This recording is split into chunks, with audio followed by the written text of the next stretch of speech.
केन्द्रीय लेखा आयोगको अध्यक्ष कमरेड पेशलजीलाई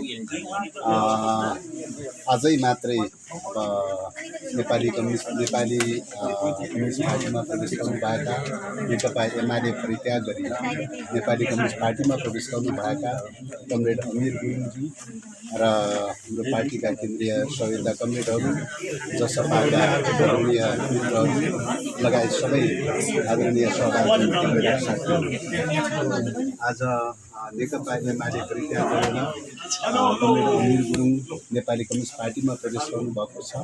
त्यसको लागि सर्वप्रथम त उहाँलाई हार्दिक स्वागत तथा बधाई शुभकामना व्यक्त गर्न चाहन्छु र उहाँको यस पार्टीमा उत्तरोत्तर प्रगतिको कामना गर्न चाहन्छु।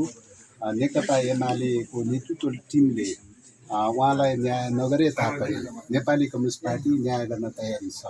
त्यस कारणले गर्दाखेरि ओखलढुङ्गा जनताको इच्छा आकाङ्क्षा अनुसार उहाँ विकास प्रेमी नेता हुनुहुन्छ। विगत कालमा विकासको बारेमा, ओखलढुङ्गाको विकासको बारेमा जुन भूमिका निर्वाह गर्नुभयो, जुन योगदान निर्वाह गर्नुभयो, त्यसको लागि ओखलढुङ्गा जनताले अझ उहाँलाई चाहिँ